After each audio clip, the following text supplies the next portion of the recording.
RTI media. నమస్కారం. వార్తలకు స్వాగతం. ముందుగా ముఖ్యాంశాలు. మాజీ మంత్రి తలసాని శ్రీనివాస్ యాదవ్ మీడియా సమావేశం. పలు అంశాలపై వివరణ.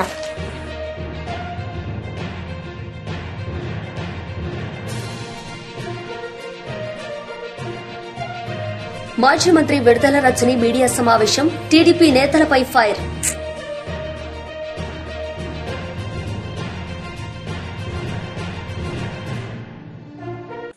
మాజీ మంత్రి తలసాని శ్రీనివాస్ యాదవ్ మీడియా సమావేశం నిర్వహించారు.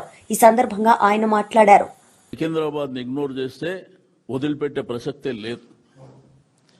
అది చరిత్ర. రాజశేఖర రెడ్డి గారు ఉన్నప్పుడు 202 సంవత్సరాల సెలబ్రేషన్స్ కూడా జరిగినటువంటి ప్రభుత్వానికి మా ప్రాంత ప్రజలు ట్యాక్సులు కడుతున్నారు. మా ప్రాంతం ట్యాక్సులు మాకే ఖర్చు పెట్టాలనేటువంటి ప్రధానమైనటువంటి డిమాండ్తోని లష్కర్ సాధన సమితి ఒకవైపున ప్రయత్నం చేస్తున్నటువంటి సందర్భం. ఆ పక్కన డిఫెన్స్ ఉంది, రాష్ట్రపతి విడిది ఉంది, కంటోన్మెంట్ బోయిన్పల్లి ప్రాంతం ఉంది, పరేడ్ గ్రౌండ్ ఉంది. ఈ చరిత్రని రూపుమాపేటువంటి ప్రయత్నం ఈ ముఖ్యమంత్రి గారు వారి ప్రభుత్వం మరి చేస్తున్నటువంటి సందర్భం. వాళ్ళకి ఏమీ లేదు. మీకు డివిజన్లు కూడా ఇష్టానుసారం చేశారు. ఫర్ ఎగ్జాంపుల్ కుక్కడపల్లి నియోజకవర్గానికి వచ్చేటువంటి బేగంపేట ప్రాంతాన్ని తీసుకుపోయి మల్కాజిగిరిలో కలుపుతా అంటారు, కొన్ని తీసుకుపోయి సైబరాబాద్ కలుపుతా అంటారు. పోలీస్ స్టేషన్లో కూడా ఒక లెక్కపత్రం లేకుండా. సికింద్రాబాదు పార్లమెంటరీ నియోజకవర్గం ఉంది. అంబర్పేట కానీ, సికింద్రాబాద్ అసెంబ్లీ కానీ, సనత్ నగర్ కానీ, ఈ వైపున ఖైరతాబాద్ కావచ్చు, జూబ్లీ హిల్స్ కావచ్చు, కార్వాన్ కావచ్చు, మరి అదేవిధంగా హిమాయత్ నగర్లో ఒక డివిజన్ కావచ్చు. దీన్ని ఆ రోజు నిజాం ప్రభుత్వం ఉన్నప్పుడు దీని హిస్టారికల్ బ్యాక్గ్రౌండ్తోని డిఫెన్స్ వాళ్ళ ఆదేశం మేరకు పెట్టినటువంటి పేరు అది. దాన్ని రూపుమాపే కుట్ర చేయడమే కాకుండా వారి ఇష్టానుసారం ఇక మా రాజ్యం ఉన్నది, మేము రాచరికం చేస్తాం, మా ఇష్టం ఉన్నట్టు చేస్తామంటే వదిలిపెట్టే సమస్యనే లేదు. టెంపరవరీగా మీరు ఉంటారు, ఇంకా 3 ఏళ్లే. 7 ఏళ్ల కాలంలో కూడా మా ఇష్టానుసారం చేస్తారంటే ఇక్కడ ఎవరు ఊరుకునే పరిస్థితులు లేరు. సికింద్రాబాద్కు ఒక ఘనమైనటువంటి చరిత్ర ఉంది. అక్కడనే కార్పొరేషన్ ఉన్నది. ఆల్రెడీ జిహెచ్ఎంసీ కార్పొరేషన్ ఉంది అక్కడ. దీని హిస్టారికల్ బ్యాక్గ్రౌండ్ని పక్కన పెట్టి సికింద్రాబాద్, ఇప్పుడు మల్కాజిగిరి అనేది ఒక గ్రామం, సైబరాబాద్ అనేది ఒక గ్రామం, శంషాబాద్ అనేది ఒక గ్రామం. కాలక్రమేణా డెవలప్మెంట్ జరుపుకుంటూ పోయినాయి. ఆ ప్రాంతాలని ఇగ్నోర్ చేయమని మేము చెప్పాం. కానీ చరిత్ర ఉన్న సికింద్రాబాద్, హైదరాబాద్లో ఎవరు వచ్చినా జంట నగరాలు. నిన్న శ్రీధర్ బాబు గారు పదే పదే జంట నగరాలు అని మాట్లాడి, జంట నగరాలు ఏవి? సికింద్రాబాద్, హైదరాబాద్ కలిస్తే జంట నగరాలు. ముఖ్యమంత్రి గారికి ధైర్యం ఉంటే హైదరాబాద్ పేరు తీసేయమని చెప్పు. అట్లా కాకుండా మీ ఇష్టానుసారం చాలా పెద్ద కార్యాచరణ చేపట్టబోతున్నాం. దీంట్లో 17వ తారీఖు నాడు ప్రారంభం. ఆ తర్వాత రైల్వే స్టేషన్ సికింద్రాబాద్ రైలు రోకో కార్యక్రమాలు ఉంటాయి, నిరార దీక్షలు ఉంటాయి. అహింసా మార్గంలో అన్ని కార్యక్రమాలని మరి ప్రజలందరినీ, మేధావులని, ప్రజల్ని, విద్యార్థులని చైతన్యవంతం చేసి దీనికి ఒక రూపకం. ఏదైతే సికింద్రాబాద్ కోర్టు పక్కన జోనల్ కమిషనర్ ఆఫీస్ ఉంటే ఆ డివిజన్ మోండా మార్కెట్ డివిజన్ తీసుకుపోయి మల్కాజిగిరికి పోమంటారు. అంటే సికింద్రాబాద్ ప్రజలు మల్కాజిగిరికి పోవాలి, లేకపోతే సైబరాబాద్ పోవాలి, బేగంపేట పోయి మల్కాజిగిరి పోవాలంట. ఇది విచిత్రమైనటువంటిది డీలిమిటేషన్ ప్రక్రియ. మీకు 111 జీవో సవరించకుంటేనే అక్కడ కూడా దీన్ని సైబరాబాద్లోకి తీసుకుపోయి ఆ కార్యక్రమం చేస్తారు. అసలు ప్రభుత్వాన్ని నడిపిస్తురా, సర్కస్ కంపెనీ నడిపిస్తురా అర్థం కానటువంటి పరిస్థితి ఉన్నది. ప్రజాప్రతినిధులకు తెలియదు, కార్పొరేటర్లకు తెలియదు. వాళ్ళ మేయర్ గారు, డిప్యూటీ మేయర్ గారికే ఇది ఎట్లా చేసిండ్రు, ఏం ప్రక్రియ, ఏ పద్ధతిలో జరిగింది అనేటువంటిది ఎక్కడ కూడా జరగకుండా దీని ఇక్కడ వదిలిపెట్టే సమస్య లేదు. కోర్టుకు కూడా పోతున్నాం మేము. చట్టపరంగా న్యాయపరంగా కూడా పోరాటం చేస్తాం. మీరు ఉన్న చరిత్రలో మార్చేసి మీ ఇష్టానుసారం చేసుకోనికే ఇదేం రాచరిక పాలన కాదు. ప్రజాస్వామ్యంలో మనం ఉన్నాం. నిన్న కూడా అసెంబ్లీలో మీరు చూసారు. అసెంబ్లీ నడిపించే విధానం 6 సార్లు శాసనసభ్యుని, మా వాళ్ళు 3 సార్లు ఉన్నారు. చాలా మంది ముఖ్యమంత్రి. తుంగతుర్తి నియోజకవర్గం నూతనకల్ గ్రామ ప్రజలతో సమావేశం. ఆయన తెలంగాణ జాగృతి అధ్యక్షురాలు కల్వకుంట్ల కవిత ఈ సందర్భంగా మాట్లాడారు. నాన్ వెజ్ మార్కెట్ కట్టిన తర్వాత ఆ వాడకంలోకి ఎందుకు రావడం లేదు, అసలు కట్టిన తర్వాత సూర్యాపేట ప్రజలకి ఏమైనా లాభం అయిందా లేదా అని చూడడానికి ఇక్కడికి రావడం జరిగింది. ఒకవైపు integrated veg non veg market, దానికి రోడ్ ఆపోజిట్ కంప్లీట్ గా మరి ఎరువుల షాపులు అన్ని కూడా ఫర్టిలైజర్ షాప్స్ ఉన్నాయి. మరి ఒక పక్క ఫర్టిలైజర్ షాపులకి పెద్ద పెద్ద లారీలు రావాలి, ఇటు పక్క కూరగాయలు డ్రాప్ చేయడానికి ఆటోలు, లారీలు ఇవన్నీ రావాల్సి ఉంటది. మరి మధ్యలో కూరగాయలు పెట్టుకుని ఎన్నో సంవత్సరాల నుంచి అమ్ముతున్నటువంటి రైతులకు కూడా న్యాయం చేయాలనే ఉద్దేశంతో కట్టినట్టుగా చెప్తా ఉన్నారు ఈ మార్కెట్. కాకపోతే మరి నాణ్యత లేకపోవడం, లోపలికి వెళ్లినటువంటి ఆడబిడ్డలు ముఖ్యంగా కూరగాయలు అమ్ముకుంటారు, మాక్సిమం లేడీస్ ఉన్నారు. లోపలికి వెళ్లిన వాళ్ళందరూ 2 సమస్యలు చెప్తున్నారు. ఒకటి, కంప్లీట్ గా రీసౌండ్ వస్తుంది. 2, వెలుతురు గాని ఏమి గాలి గాని లేదు. 3, ఆ హైట్, ప్లాట్ఫామ్ హైట్ ఏదైతే ఉంటుందో చాలా పెద్దగా పెట్టిరు. అన్నిటికన్నా ఎక్కువ ఏంటంటే డైరెక్ట్ గా మెట్లు పెట్టినారు. సో కూరగాయలు వచ్చేవి అన్లోడింగ్ ఏదున్నా కూడా ఈ బయట మెట్ల దగ్గర నుంచి లోపల ప్లాట్ఫామ్ వరకు కూడా ఆడవాళ్లే మోసుకొని వెళ్లేటటువంటి పరిస్థితి. చాలా మంది పెద్దవాళ్ళు ఉన్నారు, రైతులు, వాళ్ళు వచ్చి అమ్ముకుంటున్నారు. వాళ్ళు ఇక్కడ నుండి కూరగాయలు లోపలికి మోసుకపోలేక మేము లోపలికి వెళ్ళము అని చెప్పి తిరిగి వచ్చి మళ్ళీ రోడ్ల మీద అమ్ముకుంటున్న పరిస్థితి. ఇంకొక పక్క లోపభూ ఇష్టంగా కట్టినారని చెప్పి చెప్తా ఉన్నారు, క్వాలిటీ లేకుండా మార్కెట్ కట్టారని చెప్తున్నారు. 36 crores అని కొందరు అంటున్నారు, 50 crores అని కొందరు అంటున్నారు. సో అల్టిమేట్ గా ఏదేమైనా ప్రజలకైతే ఇది పనికి రావడం లేదు. దీన్ని సత్వరమే వినియోగంలోకి తీసుకొచ్చే విధంగా ప్రభుత్వం ప్రయత్నం చేయాలని చెప్పి నేను డిమాండ్ చేస్తా ఉన్నాను. మరి ఇక్కడ ఎమ్మెల్యే ప్రతిపక్షం, అదే విధంగా అధికారంలో కాంగ్రెస్ పార్టీ ఉంది. మధ్యలో ప్రజలు ఇబ్బందులు ఎదుర్కొంటా ఉన్నారు. కాబట్టి ప్రభుత్వం పూనుకొని ఖచ్చితంగా ఈ మార్కెట్ ని యూటిలైజేషన్ చేసే విధంగా ప్రయత్నం చేయాలి. దానికోసం జాగృతి జనం బాటలో ఇట్లాంటి అనేక సమస్యలను తెలుసుకుంటూ వాటిని పరిష్కరించే ప్రయత్నం చేస్తున్నాం. ఇప్పుడు జిల్లాలు చిన్నగైనాయి. జిల్లా కలెక్టర్ గారు పూనుకుంటే తొందరగా అయిపోయే పని. చిన్నపాటి మరమ్మతులు చేసి ప్లాట్ఫామ్ సైజ్ తగ్గించి నీట్ గా ఒక ర్యాంప్ వేస్తే లోపలికి కూరగాయల వాళ్ళు వెళ్లిపోయేటటువంటి ఆస్కారం ఉంటుంది. చిన్న చిన్న విషయాలతోనే ఆగిపోయింది. దాదాపుగా 3 years అయింది ఆగి. 3 సంవత్సరాల నుంచి ఇంత పెద్ద ప్రభుత్వ ఆస్తి ఖాళీగా పడి ఉండడం ఎవరికి కూడా మంచిది కాదు. తక్షణమే కలెక్టర్ గారు స్పందించాలి, దీని మీద చర్యలు తీసుకోవాలని చెప్పి నేను డిమాండ్ చేస్తా ఉన్నాను.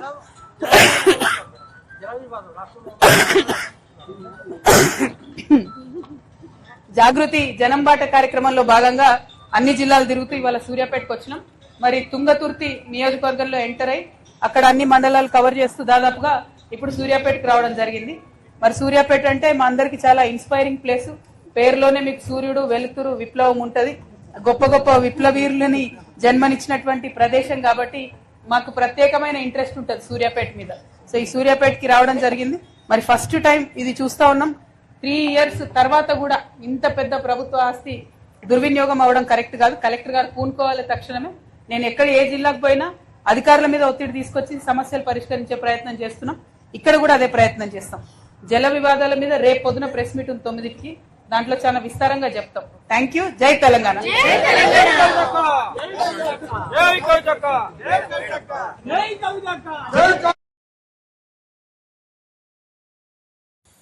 మాజీ మంత్రి విడుదల రజనీ మీడియా సమావేశం నిర్వహించారు. ఈ సందర్భంగా టీడీపీ నేతలపై ఆమె పలు విమర్శలు చేశారు.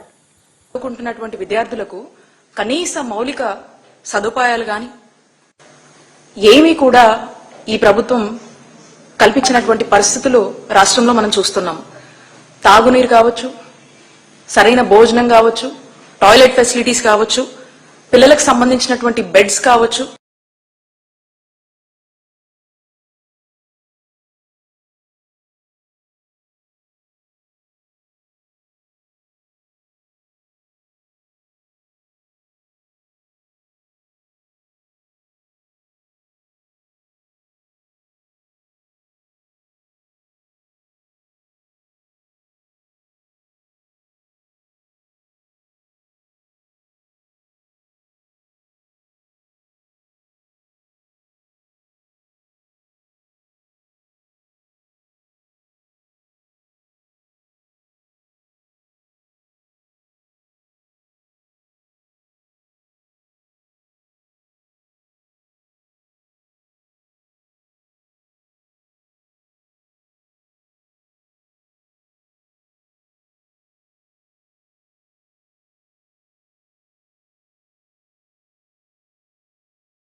మాజీ మంత్రి కాకాని గోవర్ధన్ మీడియా సమావేశం నిర్వహించారు.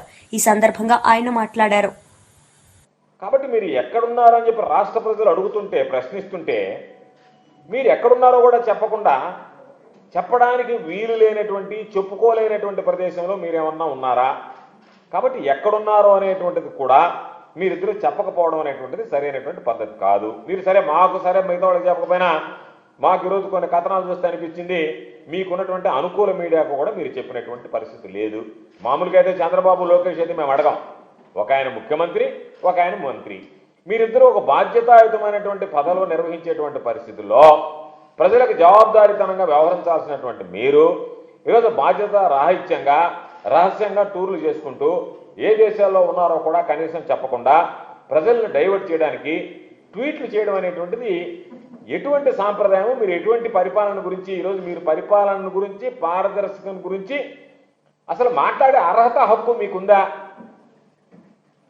మీరు ఎక్కడున్నారో తెలియకుండా రహస్య ప్రదేశాలకు వెళ్ళి గతంలో మా నాయకుడు పాపను వాళ్ళ కుమార్తెను చూడడానికి వెళ్తే అబ్బా కొడుకులు చేసినటువంటి హంగామా అంతా ఇంత కాదు. చంద్రబాబు లోకేష్ రకరకాలైనటువంటివి, మీకు అనుకూలమైనటువంటి మీడియా అయితే రకరకాల కథనాలను వండి వార్చేసింది. ఈరోజు మీరు ఎక్కడికి వెళ్ళారో చెప్పండియా అని అడిగితే దానికి సంబంధించి ఉలుకు పొలుకు లేకుండా గమ్మైపోయారు. మీ భోగవతాలు ఎట్టుంటాయంటే ఆత్మస్థుతి పరనిందతో బ్రతికేటువంటి వాళ్ళు మీరు. అందుకనే ఎదుటి వాళ్ళని విమర్శిస్తారు తప్ప ఆ ఎదుటి వాళ్ళని విమర్శించిన ఆ నోటితోనే మిమ్మల్ని మీరు ప్రశ్నించుకుంటే, మీ మనస్సాక్షిని మీరు అడిగితే మీరు చేసేటువంటివి తప్ప ఒప్పు అనేటువంటిది మీకే అర్థమయ్యేటువంటి పరిస్థితి. ఈరోజు రాష్ట్రానికి విపరీతంగా పెట్టుబడులు వస్తున్నాయి అని చెప్పి ఒక ప్రచారం చేస్తున్నారు. రాష్ట్రానికి పెట్టుబడులు రావాలి అని వైఎస్ఆర్ కాంగ్రెస్ పార్టీ కోరుకుంటుంది. ఈ రాష్ట్రానికి పెట్టుబడి రావాలి, ఈ రాష్ట్రం అభివృద్ధి చెందాలి, రాష్ట్రంలో ఉండేటువంటి ఉద్యోగ ఉపాధి అవకాశాలు, పాప నిరుద్యోగ యువతకి ఉద్యోగ ఉపాధి అవకాశాలు రావాలని చెప్పి కోరుకుంటాం. దాంట్లో ఏమీ సందేహం లేదు. అయితే మీరు చెప్పేటువంటి మాటలకి జరిగేటువంటి తంతుకి ఏమాత్రం పొంతం లేకుండా పోవడమే ఇక్కడ ప్రధానంగా ప్రతి ఒక్కరిని కూడా బాధించేటువంటి విషయం. ఈరోజు ఫోర్బ్స్ పత్రిక ఏం రాసింది దాని గురించి చాలా మంది చదవలేరు. దాన్ని ఎవరు రాయించారో ఏందనేటువంటిది ప్రజలకు తెలియదు. ఆ స్టోరీని పట్టుకొని మీరు నా రకాలుగా ఏదో బ్రహ్మాండంగా ఉన్నట్టుగా ప్రచారం చేసుకుంటున్నారు. ఈరోజు వాస్తవంగా రాసింది ఏంది? రాష్ట్రాలకి పెట్టుబడుల కోసం వచ్చేటువంటి ప్రతిపాదనలలో ఆంధ్ర రాష్ట్రం ముందు ఉంది అని చెప్పి రాసింది. అంటే ప్రతిపాదనలు మాత్రమే, పెట్టుబడులు వచ్చేసాయని కాదు, ప్రాజెక్ట్స్ గ్రౌండ్ అయిపోయాయని కాదు, అవి ఉత్పత్తిని ప్రారంభిస్తున్నాయని కాదు. పెట్టుబడులు పెట్టడానికి రాష్ట్రంలో ఉన్నటువంటి, దేశంలో ఉన్నటువంటి రాష్ట్రాల్లో ఆంధ్ర రాష్ట్రానికి ప్రతిపాదనలు ఎక్కువగా వస్తున్నాయని చెప్పి ఆ ప్రతిపాదనల ఆధారంగా చూపించినటువంటి లెక్కలను బట్టి ఈరోజు మీరు ఏదేదో మాట్లాడుతున్నారు. ఎందుకంటే ఇటువంటి లెక్కలు చెప్పడంలో చంద్రబాబు సిద్ధహస్తుడు. చంద్రబాబు నాయుడికి ప్రకటనలు చేయడం, గొప్ప గొప్ప ప్రతిపాదనల గురించి పదే పదే మాట్లాడడం, చివరికి అవి ఎంతవరకు రిలీజ్ అయ్యాయి, కార్యరూపం దాల్చాయంటే నమో నారాయణ, ఎక్కడ వాటి గురించి మాట్లాడేటువంటి పరిస్థితి లేదు. కాబట్టి ఏ ప్రభుత్వానికైనా ఎప్పుడైనా అవసరం ఏంటంటే ఎన్ని సదస్సులు పెట్టాం, ఎన్ని ఒప్పందాలు చేసుకున్నాం, ఎన్ని షోలు పెట్టాం, ఎంత మేర భూములు సంతర్పణ చేశాం, ఎన్ని ఎంఓయూలు చేసుకున్నాం, ఎన్ని వేల ఎకరాలు భూములు పంచిపెట్టాం, ఇవి కాదు. ఎన్ని ప్రాజెక్టులు గ్రౌండ్ అయ్యాయి, ఎంతమందికి ఉద్యోగాలు వచ్చింది, ఈ రాష్ట్ర ప్రయోజనాలను ఏ మేర కాపాడగలిగాం, ఇవి ప్రధానమైనటువంటి అంశాలు. దాని మీద ఏ రోజు చంద్రబాబు దృష్టి పెట్టాడు. చంద్రబాబు దృష్టి అంట ప్రతిపాదనలు, కాకి లెక్కలు, కట్టుకథలతో కాలయాపన చేస్తూ ఏదో వచ్చేస్తున్నాయనేటువంటి ఆర్భాటం చేస్తూ నటిస్తూ దానిని ప్రచారం చేస్తూ తన అనుకూల మీడియా ద్వారా ప్రచారం చేసుకోవడం తప్ప ఇదిగో వీటికి సంబంధించి ఇంత మేర వాస్తవం కనీసం మీరు చెప్పినటువంటి మాటల్లో 5% కూడా కార్యరూపం దాల్చినటువంటి పరిస్థితులు లేవు. అయినా సరే విచ్చలవిడిగా 2014-19 మధ్య చూసాం, మరలా ఈరోజు ఈ 19 నెలల్లో చూస్తున్నాం. మీరు ప్రచార హోరు తప్ప ఎక్కడా కూడా వాటికి సంబంధించి వాస్తవ రూపం దాల్చినటువంటి పరిస్థితి లేదు. కాబట్టి 2014-19 మధ్య చూసాం. మీరు ఎంత ఫార్స్గా చంద్రబాబు నాయుడు వీటికి సంబంధించినటువంటివి ఈ భాగస్వామ్య సదస్సులు అనేటువంటి నిర్వహిస్తాడో పెట్టుబడులకు సంబంధించి 2014-2019 మధ్య చూస్తే 1761 ఒప్పందాలు, 1761 ఒప్పందాలు, 18 మీరు చెప్పినటువంటి ఈ 1761 ఒప్పందాల ద్వారా 18,61 ఒప్పందాల ద్వారా 18,87,000 కోట్ల రూపాయల పెట్టుబడులు, 30,91,000 మందికి ఉద్యోగాలని చెప్తే 10% మాత్రమే కేవలం గ్రౌండ్ అయినాయి. 10% మాత్రమే ఈరోజు రియలైజ్ అయ్యాయి. అంటే 90% రియలైజ్ కాలేదు. రియలైజ్ కాకపోగా మీరు చెప్పినటువంటివన్నీ కూడా మితిమీరినటువంటి అబద్ధాల వల్ల రియలైజ్ అయ్యేటువంటి పర్సంటేజ్ పూర్తిగా పడిపోయింది, 10% తగ్గిపోయింది అనేటువంటిది ఈరోజు మనం చెప్పుకోవాల్సినటువంటి. దాని పక్కన పెడితే ఇండస్ట్రీస్ డిపార్ట్మెంట్, పరిశ్రమల శాఖ స్వయంగా దాదాపుగా 7,68,000 కోట్లకు సంబంధించి 327 ఒప్పందాలు చేసుకునింది ఆ మధ్యకాలంలో. అయితే ఈ 327 ఒప్పందాల్లో కార్యరూపం దాల్చినవి ఎంత అంటే కేవలం 45 ఒప్పందాలు మాత్రమే. అంటే దాదాపుగా 13% లోపలనే. ఇది మీకున్నటువంటి నేరుగా ఇండస్ట్రీస్ తీసుకున్నటువంటిది వస్తే రియలైజ్ అయింది మీరు ఇచ్చినటువంటి దాంట్లో 13% లోపల. అదేవిధంగా మొత్తం మీద ఎత్తుకుంటే 10% లోపల ఈరోజు రియలైజ్ అయ్యేటువంటి పరిస్థితి ఏర్పడింది. 2019 మధ్యలో 2014-2019 మధ్యలో చంద్రబాబు నాయుడు మొత్తం 17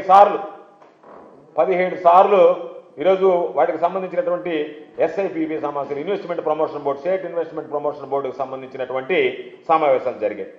దాంట్లో 1,70,036 కోట్ల రూపాయలకు సంబంధించినటువంటి 91 మెగా ప్రాజెక్టులకు మీరు ఆమోదం తెలిపారు. అమల్లోకి వచ్చింది ఎంత? మీరు చెప్పినటువంటి 91 మెగా ప్రాజెక్టులు 1,70,036 కోట్ల రూపాయలకు సంబంధించి మీరు ఆమోదిస్తే మీకు సంబంధించి వచ్చినటువంటి రియలైజేషన్ చూస్తే 5.69% మాత్రమే. మిగతా ఎక్కడ కూడా దాదాపుగా 95% మీరు చెప్పినటువంటి వాటిలో మీరు ఆమోదించినటువంటి ప్రాజెక్టులు ఈ రోజుకి కార్యరూపం దాల్చినటువంటి పరిస్థితి లేదు. 2014-19 మధ్య 3 సార్లు సిఐఐ సదస్సు నిర్వహిస్తే చంద్రబాబు వాటికి సంబంధించినటువంటి అనేక రకాలైనటువంటి ప్రకటనలు చేసిన ప్రకటనల మాటలు చూస్తే కోటలు దాటాయి. వాటికి సంబంధించినటువంటివి ఏమన్నా వచ్చాయని చూస్తే శూన్యం. లిడ్ క్యాప్ చైర్మన్ పిల్లి మాణిక్యరావు మీడియా సమావేశం నిర్వహించారు. ఈ సందర్భంగా ఆయన మాట్లాడారు. ఉన్నటువంటి వ్యక్తి ఈరోజు చంద్రబాబు నాయుడు గారు అనే సంగతి అందరికీ తెలిసిందే. జగన్మోహన్ రెడ్డి విధ్వంసం చేసినటువంటి వ్యవస్థలు మొత్తం గత 18 నెలల కాలం క్రితం ఉంటే ఆ వ్యవస్థల మొత్తాన్ని గాడిలో పెట్టడం కోసం రోజుకి 18 గంటలు నిద్రపోకుండా రాష్ట్రాన్ని గాడిలో పెట్టడం, వ్యవస్థల్ని గాడిలో పెట్టడం, రాష్ట్రంలో సంక్షేమాన్ని ముందుకు తీసుకెళ్లటం, రాష్ట్ర అభివృద్ధిని ముందుకు తీసుకెళ్లటం రాష్ట్ర ప్రజలు గమనిస్తా ఉన్నారు. 365 రోజులు సంవత్సరానికి కష్టపడుతూ రోజుకి 18 గంటలు కష్టపడేటువంటి వ్యక్తి కుటుంబ సభ్యులతోటి నూతన సంవత్సరం సందర్భంగా 4 రోజులు విదేశాలకు వెళ్ళి భార్యాబిడ్డలతోటి ఉంటే ఇది కూడా ఓర్చుకోలేకపోతూ ఉన్నారు. ఇదా మీరు మాట్లాడేది? రాజకీయం కోసం మాట్లాడాలంటే ఇదా మీరు మాట్లాడేది? రాజకీయం కోసం మాట్లాడటానికి మీకు ఎటువంటి అంశాలు లేకుండా పోతున్నాయి. ఈ రాష్ట్రంలో అమరావతిని నిర్మిస్తా ఉన్నారు. శరవేగంగా రోడ్లు, భవనాలన్నీ నిర్మాణం జరుగుతూ ఉన్నాయి. కోర్టు నిర్మాణాలు జరిగినాయి. రాష్ట్రంలో రింగ్ రోడ్డుకు సంబంధించి రైతుల సమస్యలు తీర్చడం దగ్గర నుంచి అన్నీ కూడా ఓ పక్కన వేగంగా పరిగెత్తుతా ఉన్నాయి. పోలవరాన్ని టార్గెటెడ్ గా పనిచేస్తా ఉన్నారు. టార్గెట్ పెట్టుకొని పోలవరాన్ని పూర్తి చేయడం కోసం రేపు పుష్కరాల టైం కల్లా పూర్తి చేయాలని చెప్పేసి చేస్తా ఉన్నారు. దాదాపు ఇప్పటికీ 50,000 కోట్ల రూపాయలు పైచిలకు పెన్షన్లు ఇచ్చినటువంటి పరిస్థితి ఈ రోజు చంద్రబాబు నాయుడు గారి కూటమి ప్రభుత్వంలో ఉంది. మీరు 3,000 ఇస్తానని 3,000 ఇవ్వలేకపోతే 4,000 రూపాయల చొప్పున 1వ తారీఖు వస్తా ఉంటే తెల్లవారుజాముకే 6-7 గంటలకే తీసుకెళ్లి పెన్షన్లు ఇస్తా ఉన్నారు. ఇవన్నీ చంద్రబాబు నాయుడు గారు ఆంధ్రప్రదేశ్ని కాసుకొని కూర్చొని రాష్ట్రంలో అహర్నిశలు కష్టపడుతూ చేయటం వల్ల సాధ్యపడింది. అడోడో పిల్లిమిత్రి గొట్టంగాడొకడు నిన్నగాక మొన్న జైలుకి వెళ్ళాలని చెప్పేసి ప్రయత్నం చేస్తే పోలీసులు పట్టుకొని జైలుకి తీసుకెళ్లేటువంటి ప్రయత్నం చేస్తే జగన్మోహన్ రెడ్డి అపాయింట్మెంట్ దొరికింది. అంతకుముందు జగన్మోహన్ రెడ్డి ముఖ్యమంత్రిగా ఉన్నప్పుడు ఎమ్మెల్యేలకు అపాయింట్మెంట్స్ లేవు, మంత్రులకు లేవు, ఎంపీలకు లేవు. స్వయం వాళ్ళ ఎంపీలే చెప్పారు జగన్మోహన్ రెడ్డి కనీసం 2 నిమిషాలు కూడా మాతో మాట్లాడని. ఒక అతను సోషల్ మీడియాలో విర్రబీగుతా ఉంటే అతనికి 41 నోటీస్ ఇచ్చి అతను తీసుకెళ్లి మన రాయలసీమలో ఒక పోలీస్ స్టేషన్ తీసుకెళ్తే ఆ రోజు జగన్మోహన్ రెడ్డి చెప్పాడంట, ఏమయ్యా వెంకటరెడ్డి నువ్వు మాత్రం బ్రహ్మాండంగా ఉన్నావు, బాగా చేస్తున్నావు, ఇక బాగా చెయ్యి అన్నాడంట. ఆ మాట అన్నాడు, తాయిలాలు ఇచ్చాడు, లేకపోతే సైకో తత్వాన్ని బోధించాడు, లేకపోతే వాళ్ళ కార్యకర్తలకి గంజా ఇచ్చి తలలు మూగజీవుల తలలు నరికేయటం ఎట్లాగా నేర్పించాడో ఆ పద్ధతిలో ఇతనికి ఏమన్నా నేర్పించాడేమో, పిచ్చి పిచ్చి అన్ని కూడా మాట్లాడుతూ ఉన్నాడు. రోజుకి ఒక 4 రకాలు గాలి పోగేసి గాలి మాటలు మాట్లాడుతూ ఉన్నారు. ఆ క్రమంలో చంద్రబాబు నాయుడు గారు కనపడతలేదు, లేకపోతే లోకేష్ గారు కనపడతలేదని చెప్పేసి పిచ్చి పోస్టులు ఒకటి పెట్టుకొని పిచ్చి పత్రికల్లో ఒకటి రాపిచ్చి చేస్తా ఉన్నటువంటి పరిస్థితి కనపడతా ఉంది. పొద్దున రండి, మీరు ఎవరో కనబడతలేదన్నటువంటి వాళ్ళకి ఆయన ఏమన్నా తండ్రి ముఖ్యమంత్రిగా ఉంటే లక్షల కోట్ల రూపాయలు సంపాదించి ఆ లక్షల కోట్ల రూపాయలు ఫారిన్ లో దాచిపెట్టుకోవడానికి వెళ్ళేటువంటి వ్యక్తులు కాదు కదా. 24 గంటలు రాష్ట్రం గురించి ఆలోచించేటువంటి వ్యక్తులు. తన భార్యా బిడ్డలతోటి 4 రోజులు సేద తీర్థం కోసం వెళ్ళినప్పటికీ కూడా రాష్ట్రంలో ఏం జరుగుతూ ఉంది, రాష్ట్రం గురించి నిరంతరం సమీక్షలు చేస్తూ ఉన్నటువంటి పరిస్థితి కనపడతా ఉంది. చంద్రబాబు నాయుడు గారు విదేశాల్లో ఉండి కూడా జగన్మోహన్ రెడ్డి సైకో తత్వంతో రాజముద్ర ఉన్నటువంటి పాస పుస్తకాలను తీసి పక్కన పడేసి అతను సైకో బొమ్మ వేసుకొని ఎవరో సంపాదించినటువంటి ఎవరికో పితృదార్జ్యం వచ్చినటువంటి భూముల మీద ఆ బొమ్మలు వేసుకొని ఇస్తే ఇది సరైంది కాదని రాష్ట్ర ప్రజలందరూ కూడా నిరసన వ్యక్తం చేసి ఆవేదన వ్యక్తం చేస్తే వాటి మీద రాష్ట్ర మంత్రివర్యులు డాక్టర్ డోలా శ్రీ బాల వీరాంజనేయ స్వామి మీడియా సమావేశం నిర్వహించారు. ఈ సందర్భంగా ఆయన మాట్లాడారు. పారిశ్రామికవేత్తలందరూ కూడా ఆంధ్రప్రదేశ్ వైపు చూస్తున్నారు. పెట్టుబడులన్నీ కూడా ఆంధ్రప్రదేశ్ రాష్ట్రంలో పెట్టుబడులు పెట్టేందుకు ఒక ప్రవాహం లాగా వస్తున్నాయి.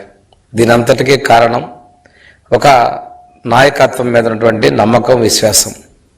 గత 5 ఏళ్లలో విధ్వంసాలను చూసాం, వేధింపులు చూశారు, రాష్ట్రం నుంచి పరిశ్రమలు పారిపోయాయి. ఈ రోజున మన ముఖ్యమంత్రి గారు ఇస్తున్నటువంటి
వార్తలు ముగించే ముందు ముఖ్యాంశాలు మరోసారి.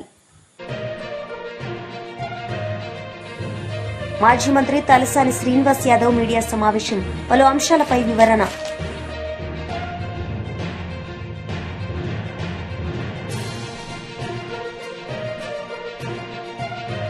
మాజీ మంత్రి విడుదల రజని మీడియా సమావేశం, టీడీపీ నేతలపై ఫైర్.